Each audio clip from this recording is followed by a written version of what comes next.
This is Reality Jukebox.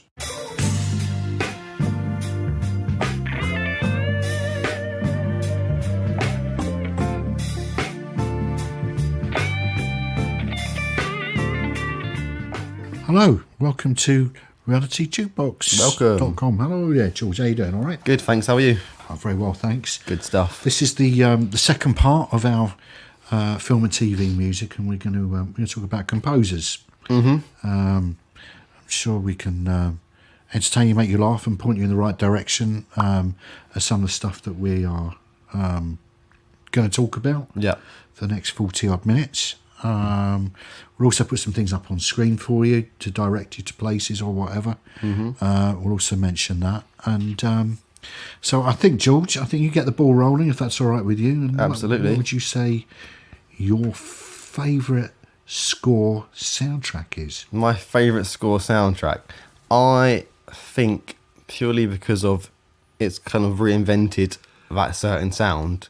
For me, I think Pirates of the Caribbean is pretty amazing because of, in terms of pirate films, obviously they're fairly niche, but when you think of soundtracks of pirate films now, Pirates of the Caribbean is just really kind of reinvented, the wheel. I think it's Klaus Badelt, I believe was his name. Did some work with Hans Zimmer in the past. But for me, it's just so spot on. It sounds, when I think of what a pirate soundtrack sounds like, I think of this film. I think it's bouncy, it's fun, it's got a sense of adventure to it. I think it really supplements the action really, really well. It really sets a scene, and it's just distinctly piratey. So now it's kind of, his score is kind of claimed the pirate genre, and any other pirate films have got to reference his work because it's just so easy. He's made that genre, I think, sonically, what it is. It does what it says on the tin. Yeah, it's piratey. Right. I really enjoy that score. What about you? What comes to mind when you're thinking of go-to scores or big scores? The big scores are normally John Williams, funnily enough. Yep. He's the man. He is. I think he's the king of movie film hooks. Mm-hmm. He just manages to so many do it every time. Yeah. Yep. And you can go back a long time with John Williams as well. Yeah. I think he is one of the few composers that doesn't have to chase a job. Yeah. Absolutely not. I saw somewhere that I think something like 20 film composers are chasing a Hollywood film at one time, or their agents are. Yeah. It's that difficult. Yeah, I mean, it's so big, competitive, yeah. But with him, with John Williams, I think John Williams' first big hook was, or his first big theme was, or his composed theme, was the television series Lost in Space. Lost in Space. Yeah. It's funny, when you hear it, we'll send you a link to that. When you hear it, you can hear, he must have been very young then when he wrote it, you can hear that he's sort of developing, he's sort of there. Mm-hmm. It's got a hook to it. Yeah. But not all of it's quite there, but it's there. And it must have been good because the television series lasted for 3 seasons in the States. Yeah. And there's been films made out of it. Yeah. In fact, someone, was it The Orbital, or who was it? Someone did a cover of it as well when they made the first film. Yeah. The Netflix television series doesn't use that theme, which is a very good series, by the way. Yeah. Again, we'll talk about that on something else, but definitely Williams and his work with Spielberg and Zemeckis is just incredible, really. Yeah. From Duel to Jaws. Oh, Jaws is iconic. I think, again, we talk about, sonic signatures and soundtracks being, just as big as the film. What a hook. Yeah. Literally. Very good. If someone playing a drum sound effect, that was good. No, Jaws, it's just like dun dun. It's become classic. Again, like with Klaus, when you think of pirates, more so with sharks. When you think of sharks, you think of that soundtrack, like that bit of music. It's perfect, and I think it really it builds a suspension. Something bad's going to happen. It gets the audience on edge, particularly when it was released. Back in late 70s, was it? Mid 70s. Yeah, back in the mid 70s. It was quite revolutionary, and it really, you really kind of just put you straight into the drama and that sense of danger. And Spielberg wasn't the first director for that film. No? No, he's the third choice. Oh, who was I first? think they already started filming. I don't know. Mm-hmm. I don't know. But what I do know is he probably would have brought John, because John Williams, I think, did Jewel, Yeah. which was the movie before. I think brought him in. Yeah. And watching that, even when you see anything with sharks now, and it's a film of a shark underwater, especially one with the white sharks or the you hear that music, it's coming for you, It's just so good, dun dun. Again, I could sit here and hum the theme tune, but we all know what it is, and it is iconic, and it's when you think of sharks, you think of that theme. You do, and then there was this Close Encounters as a of the kid. Third Kind. I have to say, as a kid, movies sort of changed in the millennium, before the millennium, and just before the internet.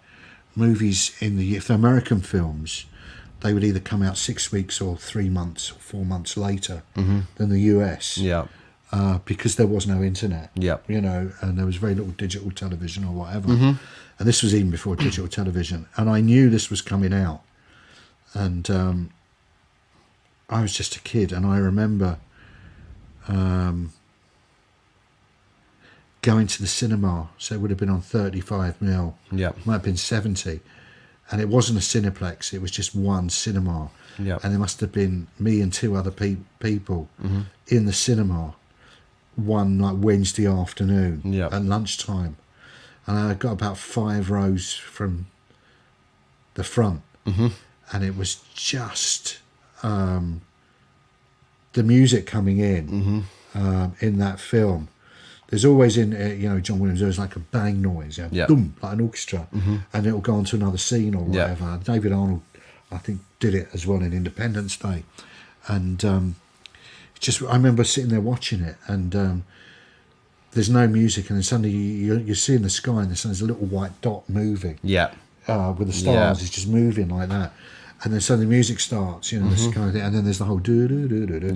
So it comes in or whatever later in the film. But it was a fantastic soundtrack. And seeing the film, I remember sitting there watching it, and it was just absorbing everything. And the film couldn't have been made without music, because they used music as maths and language. Absolutely. Which appeared very early in the film. Like the 5 notes or whatever they were.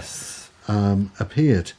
And again, something so simple that he'd done. And then he did, John Williams did E.T. With Spielberg. Again, iconic. And like you mentioned, he really kind of understands the importance of a good hook, in his music. In kind of, we'll go into it in a bit, in kind of modern times, it's more of a soundscape and maybe less kind of traditionally composed. But in E.T., even like Jurassic Park that he composed, there's a big hook. Harry Potter's got multiple hooks, real kind of signature pieces of music that just tie you, when you hear it, you think of that film. Which I think is very important, a hook in a song. And it's pop music, Exactly. And with films, you need that kind of auditory hook, which Williams seems to be bang on the money with. Indiana Jones. Exactly. And for me, probably the strongest one, Schindler's List. Oh, iconic. His score is perfect. Just the hook in that, the violin, which again is then played on different instruments throughout the film. Reoccurring theme, it's perfect. And it's very cleverly synced, because it's the journey of the film. The 3 hours or whatever it is. The music, the score takes you all the way through. From the beginning to the ending, the very end, where... No, we're not going to do a spoiler. Not this time. No, there's no spoilers or whatever. Yeah. So I would say, probably John Williams. Possibly, I think it would be John Williams, really. I think the guy is pretty bang on. On the lighter track that he did, again, from my childhood, I really enjoyed the Home Alone soundtrack, because of John Williams, and it's distinctly Christmassy and festive. There's a real kind of richness and kind of there's a real richness and feeling of class to his score. And it's just big, and it's for the action sequences, the chases, it's fun, it's light, and it's very Christmassy throughout. Because even though it's it's a kids' film, he's being chased around the house by 2 burglars, which is for a kid could be pretty scary. So the music still conveys a sense of drama, but it's also nice and light as well to kind of keep it nice and balanced. And often overlooked, I think, because it's such I love the film, but when you compare it to the likes of E.T. and when it's discussed in cinema, but I think it's a great film with a great soundtrack. It's one of the great. I think it's the biggest Christmas films ever been made. 1 and 2, I think. 1 and 2 are perfect. Yeah, when we do films, we won't talk about the third one. Or the fourth one.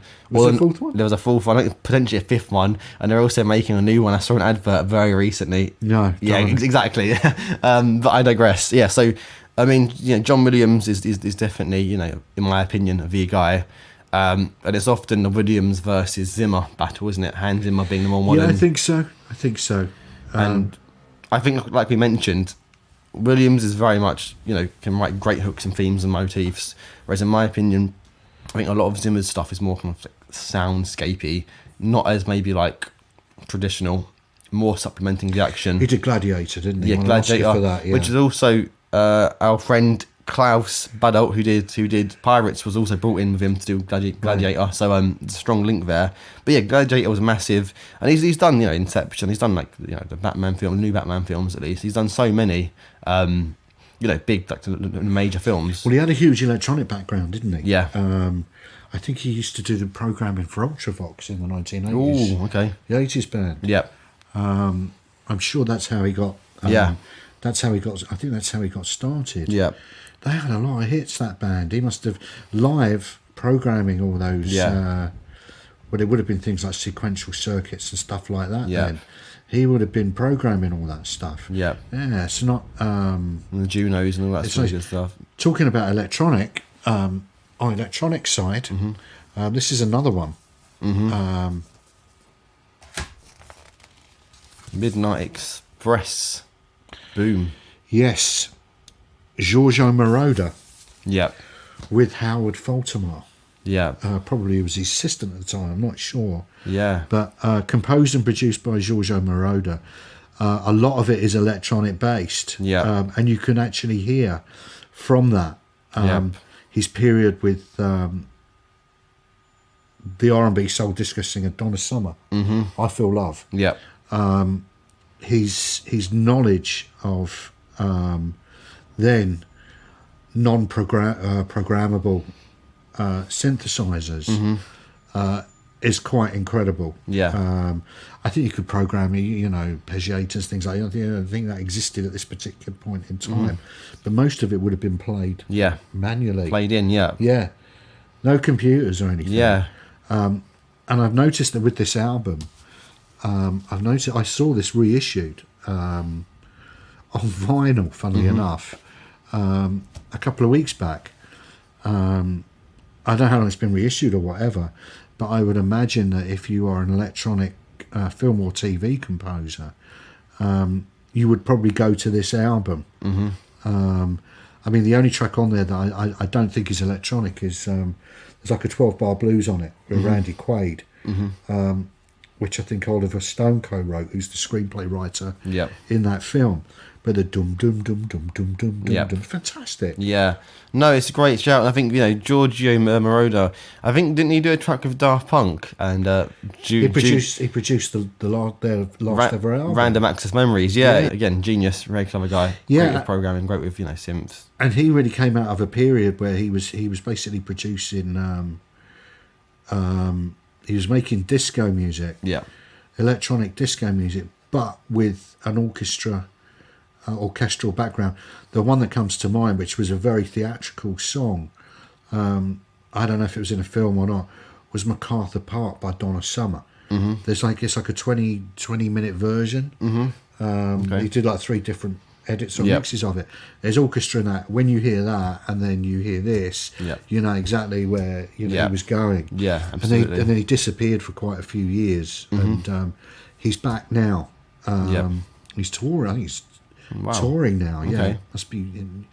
We're really getting on. Getting on a little bit. Yeah, and that's a fabulous soundtrack, folks. That really, really is. Yeah. It's a shame that he didn't do too many more, after that. Yeah. And this probably was, this particular soundtrack was probably the forerunner, or it was around when soundtracks became very, very popular again. Yeah. With composers. Yeah. or musicals. Yep. You know, with brand new stuff on it. Yeah. So, I think it was probably it was real. It was real gate opening for its time. Yeah. You know what it did? I think it started the whole ball rolling again. Yeah. And I think it's interesting, like you said, the kind of electronic sort of stuff and the soundscapes to more traditionally composed music. It's a little shameless self-plug here. So when I did my dissertation research at university about sound design in horror films, my research kind of concluded from like the kind of experiments that I conducted, was that generally speaking, again very vague, research was dissertation level, so it wasn't groundbreaking. Look, older generations found the influence of a traditional score more kind of impactful than the newer sort of more soundscape based scores. Really? And younger people with the other side kind of preferred and were more affected by the kind of more soundscape type compositions rather than traditional film scores, which is quite interesting because I mentioned the electronic stuff and it kind of came back a little bit to more traditional, and now we're kind of more soundscapey again. So maybe it is a generational thing, but it's interesting because I always much prefer a good hook myself in a film, depending on the type of film, which is part of the job. But it's just interesting attitudes towards film scores. I think I think you have a very good point there. I think it's both. Mm-hmm. I think it could be both. Yeah. As I say, with somebody like him, he was doing all these years ago. He was doing both. Yeah. Even at that particular point in time. On the episode we were talking about with soundtrack compilations, mm-hmm. We briefly looked at Train Spotting, and on Train Spotting, there's a fantastic ambient soundscape piece in Train Spotting. In the soundtrack, which in the film, which actually the piece of music did end up on the soundtrack, which was Brian Eno, mm-hmm. and the scene comes up. There's a scene that comes up that says the worst toilet in Scotland, and the music is actually from what they're playing when he goes into this toilet. Is they're playing a piece from Carmen. Mm-hmm. Yeah. And we're not going to give it away, but something happens with the actual toilet system, and suddenly this most amazing piece of electronic music, which is Brian Eno, takes over from that particular part. Yeah, and it shows how the two things can blend them, and work. Yeah, it's very true actually. Yeah, it's a very good point. It's a great scene, great film. It's like the Iron Man movies. There's two soundtracks. Yeah. There's one which is sort of like the sync of the artists, and then there's the other part which has the orchestra. Yeah, the more traditional sort of score with it. Yeah, yeah, and then in recent years, or even in general, there's kind of use of orchestras just to build a more an ambient kind of mood rather than a certain rather than a more like focused piece of music. There's obviously directorially specific, but going back to kind of horror and stuff, I couldn't miss out Bernard Herrmann and the Psycho score. Those high pitched strings have become again a real kind of a real piece of cinematic history. But it's it's groundbreaking because really there's not too much music going on in the rest of that movie. No, there's a slight underscore, but then as soon as again when you think of Psycho, exactly when I think of Psycho, I think of like strings more so than the film itself. You kind of think of the scene with the knife in the shower and those kind of piercing strings. You couldn't record that now. No, it wouldn't sound the same. No, not at all. Analog. Analog. Not even 4-track probably. Yeah. Recording 2-track studio. Hollywood sound recording, film studio, whatever. Yeah. Yeah. No.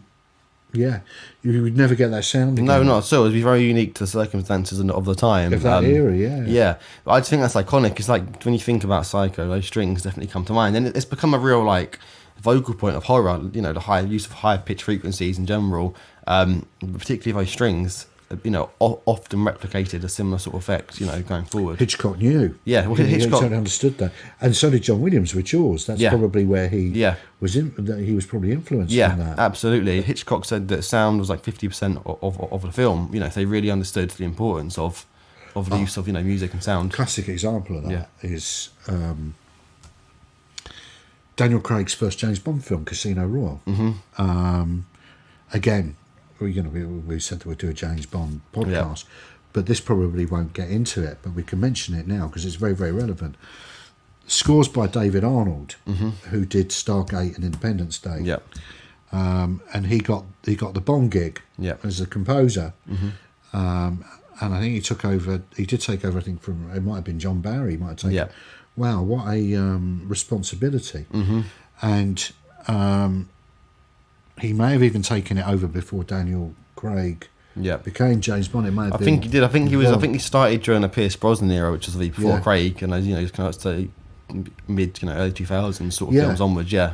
So with that, when you see that movie, we don't have to do a spoiler alert here, but near the very beginning of the film, there's a chase and there's a fight, and it lasts nearly 9 minutes, or 9 minutes 15 seconds, if I remember rightly. There's no script, there's no dialogue. All there is just the music, and he's used bits from the actual original theme that he's written into the score. Yeah, he's doing that, and basically he ends up on the top of this giant crane. That's probably, I remember. Yeah, it's like half a mile up in the sky, probably even higher than that, fighting with this guy. If you take, it's exactly what Hitchcock said. If you take the music out of that, if you mute it, because there's no dialogue, they're just fighting, the film just falls down. The sense of drama, I think, is obviously there's drama because they're fighting and on a crane, but the music really emphasises, it heightens the feeling, the excitement, the kind of danger, the risk, which is what a good film score is there to do, isn't it? It's to really enhance the action, and you don't realise that it's happening, it's going on. Exactly, it's kind of subconscious, but you definitely feel the heightened drama, and I think it helps tell the story where there's no dialogue. The score kind of has a lot of cues and signals as to are things going well? Kind of matches the on-screen drama, which is perfect, I think. Yeah, I agree with that. I agree. Yeah. So he definitely knew. Yeah. Hitchcock definitely knew how it worked, because with horror movies later on, Halloween, John Carpenter with the piano, Yeah, John director. The Devil's Chords, Yeah. It's, yeah, well, John Carpenter again was another one. He's a composer as well as director, and he composed that himself. That theme, and it's become synonymous with Halloween, and again creepy. There's a real parallel in horror films and kind of like creepy motifs, which goes without saying really. Like The Exorcist, and the track they picked for that. Well, that made Mike Oldfield. It's Mike Oldfield, Tubular Bells. Yeah, exactly. Yeah. And again, that's become, even though it wasn't intended to be a horror, horror kind of track. When you think like now, you think of The Exorcist and the goings on of that film. Well, it made Virgin Records. Yeah. Let alone Mike Oldfield. Yeah. To have the sync of his album, you could say, is a score in its own outright, because it's basically, there's only 2 tracks. Yeah. One on one, when it was originally on vinyl, it was one on one side and one on the other. Yeah. And it just built up with that riff. So it was orchestral. Yeah. There's even an orchestral version of that album, Orchestral Tubular Bells. Yeah. Although there is about 25, 30 instruments on it anyway. Yeah, that's right. There's the late great Vivian Stanshall does the narration at the end. He goes through all the instruments. Yeah. That's right. Yeah. Yeah, no, it's great. And I think particularly in horror, this is like a sonic cue whereby, in Halloween, when you hear the theme coming again, you're going to get on edge. I think Michael Myers is about, in Nightmare on Elm Street, on Friday the 13th, they've got that sort of sonic sort of cue as well, a little like sound effect. And when you hear that, that, like Jason Voorhees and the crazed murder is about, and it kind of gets you on edge, which is what, which is horror films are great at doing, those sort of little cues to make you feel certain ways. And I think a lot of that probably started back from Bernard Herrmann and Psycho, really kind of, kick-started that sort of impact. Yeah, definitely. I think it's just so important. Yeah. But the music in his films were like that. The Birds. Yep.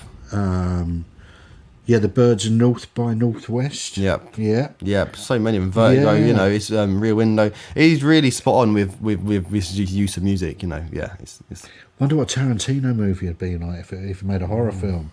Be insane, I bet. I mean, He wouldn't get a score. He'd actually use tracks. Yeah. Yeah.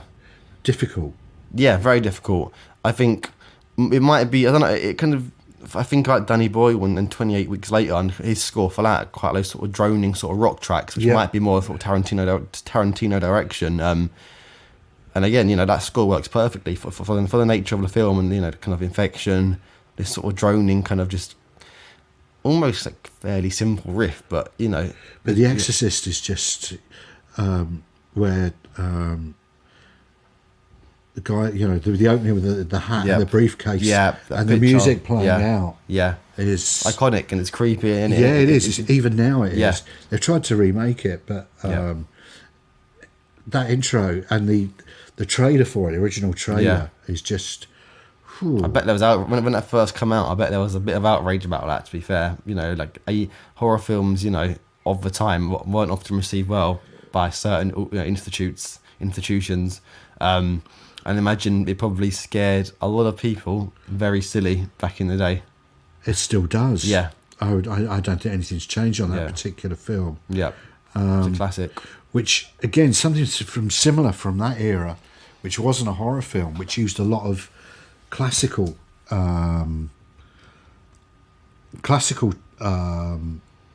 scores into the score of the film, which was banned for many, many years, was a Clockwork Orange. Yeah, Clockwork Orange. Yeah. Classic. Which basically is so off the music's actually so off the wall, it shouldn't work in that film. Yeah. But again, somewhere along the line, Kubrick may well have looked, although he'd deny it, but the Hitchcock thing must have opened that up. Yeah, I think so. I think it definitely opened the door to, I think how it really emphasised the horror, unusualness of certain situations. Yeah, I definitely think so.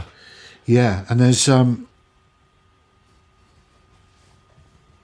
there are iconic horror movies and legendary horror movies in recent years where the music is so is just so important. Yeah, to the film. Yeah, for for really emphasising the horror, and also then the use of music. And then, the other side of it, silence is just as important. Silence as a part of the score or film soundtrack in horror can signify real danger. Yeah. And it's just as important sometimes as a big built-up score. Which, again, we can talk about horror soundtracks, for days on end in terms, soundtracks. Let's do a zombie podcast. Zombies, with a horror thing tagged onto it or something. That would be, but not necessarily, we'll talk about the movies, but we'll talk about the music. Definitely. On that as well. But coming back in terms on this one for the scores, we mentioned Hans Zimmer and his work on the new Batman franchise. The original Batman film was composed by Danny Elfman. And Danny Elfman, again, is there was a film before that. Oh, I'm thinking about 89. Nelson Riddle in the 1960s. Oh, God, yeah. I skipped that one over. Yeah. I'm thinking about I think it's 89, I think, then, yeah. Not poor old Nelson Riddle. It was Danny Elfman, and there's also Prince. Prince. There was two soundtracks. Yes, there was. There was two completely separate soundtracks. Which is pretty crazy. With brand new material from Prince as well. That's right. The Danny Elfman one was great. It was very haunting. Yeah. Every time I think of the opening of that, I think of the signal in the sky. In the sky. That signal. And with Prince, the Prince Batman album, I can think of loads of tracks. The Arms of Orion, the Gentlemen, Let's Broaden Our Minds. Lawrence, that's it, yeah. Yeah. I can't remember what track that is, but off the top of my head. Yeah. There was Bat Dance. Yeah. It was hugely, again. Yeah. And it was mixed together with a score. Yeah. Not mixed, but the two. Yeah, they ran hand in hand really, really well. Which is what a good soundtrack, should do. It might be similar to the. There's a lot of films, isn't it? I think half the battle was getting a good sync and then also composing a good original soundtrack. The new It film did it really well. A very big, kind of almost 80s throwback, kind of John Williams-esque score. We had some hooks in there, some themes. Really kind of, helped tell the story. And then also synced with some really great music. And I think, you can't have one without the other, really. Because Danny Elfman did the Simpsons theme. Yep. But there was also somebody else behind the Simpsons theme. It was Klaus. I can't remember his surname. You can email us, although I probably will remember it. Yeah. And he did a lot of the incidental music. He's left the show now after 32 seasons or something. But I remember the World of Chocolate. Oh, World of Chocolate, like that. And he was in a dream. He went for an interview for a job or something. And there's all the pizzicato strings playing or whatever. It was like really what you call 50s supermarket music. Yeah. Which I love. Bang on the money. Love it. Yeah, no, again, it was great. It's a very good point, actually. Alf Gleason. Alf Gleason. Yeah, Alf Gleason. That's it. Good knowledge. Yeah, and genius, absolute genius. Again, hand in hand with Danny Elfman. Yep. Yeah. You know, the two things or Yeah. whatever. Yeah, no, absolutely.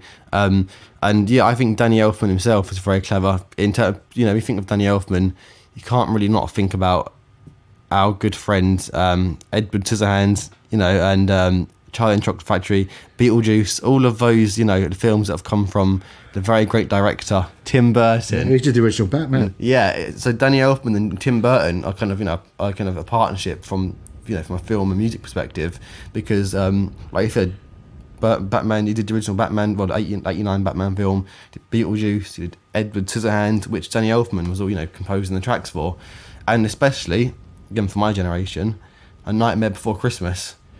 It's gone down. It's a great film. Yeah, and the soundtrack, the original music, the music is written for that, all done by Danny Elfman. This is Halloween. The score. There's just so much good sonic content in these films. There is a Tim Burton movie here that Danny Elfman didn't do, which was from, I'd say, about 1996, 1997. Okay. And that's Ed Wood. Not to be mistaken with Edward Scissorhands, which also stars Johnny Depp. And Exactly, Johnny Depp. Yeah, Johnny Depp is in this. Yeah, and it was one of the few movies that Tim Burton made that they say never recouped the box office, the money that was spent on it. And I think I read something that they made it for like $7 million or $8 million or something. And just quickly, folks, the film is about, it's a true story. It's about a director in the 1950s that was voted the world's worst Hollywood director ever. And it was Ed Wood Jr. And he made science fiction, he made horror. He sort of put the two together. Yep. And Bela Lugosi, who played the original Dracula, does end up in his films. Nice. I'm not going to, again, no spoilers. No spoiler alerts. If you're a fan of things like With Now and I, this is Spinal Tap, any cult films, you will absolutely love it. But the soundtrack Danny Elfman didn't do. It was by Howard Shore. Nice. Howard Shore did the soundtrack for very, very little money, and it's orchestrated. Yeah. It's a full orchestra. How he got the money together to actually make the orchestration on it, I don't know. But the most interesting instrument is that he uses, and it's because they're depicting the 50s, 1950s, is the theremin. Oh. Which was probably Just like that. Which probably first featured in a major Hollywood film would be The Day the Earth Stood Still. Day the Earth Stood Still, absolutely. 1951 movie with Michael Rennie. Yep. And obviously Ed Wood was very influenced by that, but he could never raise those kind of budgets, and he had no idea. So we're not going to give it away. But Howard Shore, I think, did Titanic as well. After this movie. Nice. He passed away, unfortunately and sadly.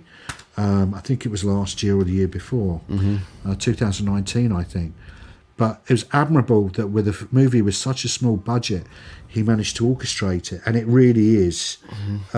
It's got, the theme "Bride of the Monster," which was one of Ed Wood's movies.